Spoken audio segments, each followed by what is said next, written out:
चिड़िया का एक पंख लिए गोरी कौवी उड़ती हुई जा रही थी। वो सीधी मिट्ठू तोते के घर जाती है। इधर उधर देखकर गोरी कौवी मिट्ठू के घर में घुस जाती है।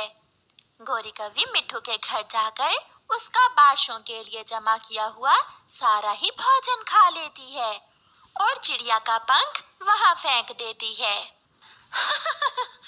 अब आएगा मजा, मैंने मिट्ठू का भोजन खा लिया और चोर बनेगी चिड़िया।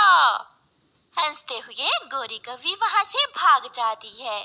हरियाली, चलो जल्दी से घर चलो, आज हमारा बारसों के लिए भोजन इकट्ठा हो गया है। अब हम बेचिंतित होकर दूसरे जंगल सैर करने जा सकते हैं। मिट्ठू जी, मैं तो थोड़े दिनों के लिए अपनी माँ के पास भी जाऊंगी। कई महीने दिन रात बारसों के लिए भोजन जमा करके मैं तो थक गई हूँ। मिट्ठू और उसकी पत्नी हरियाली तोती घर जाते हैं।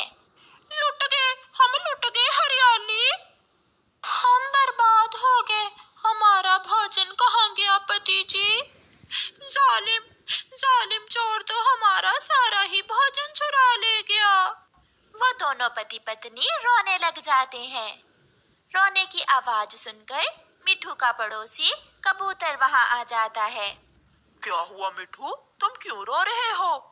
कोई चोर हमारा भोजन चुरा ले गया। बहुत मुश्किल से हमने बारसों के लिए भोजन जमा किया था। वो देखो वहाँ एक पंख गिरा है उस चोर का। वो पंख तो रानू चिड़िया का है।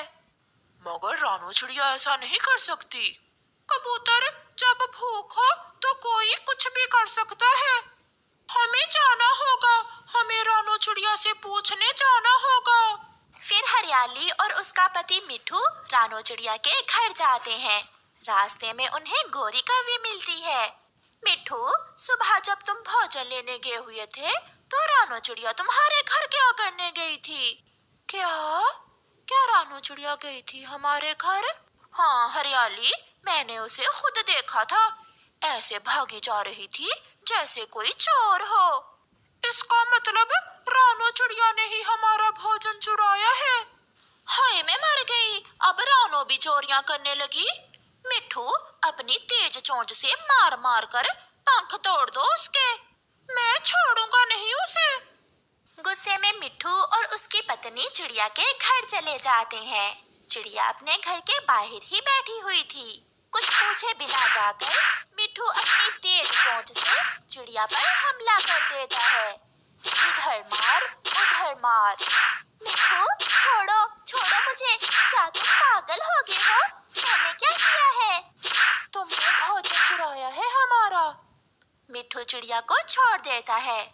मांग कर ले लेती चिड़िया, मैंने वो भोजन बहुत मेहनत से जमा किया था।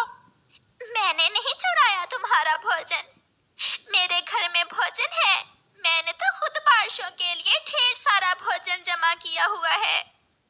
छोड़नी चिड़िया, शाम से पहले पहले मेरा भोजन मुझे वापस ला कर दो, वरना मैं छोड़ूंगा नहीं तुम्हें। चलो हरियाली, इस चिड़िया के लिए इतना ही काफी है। तोता और तोती वहां से चले जाते हैं।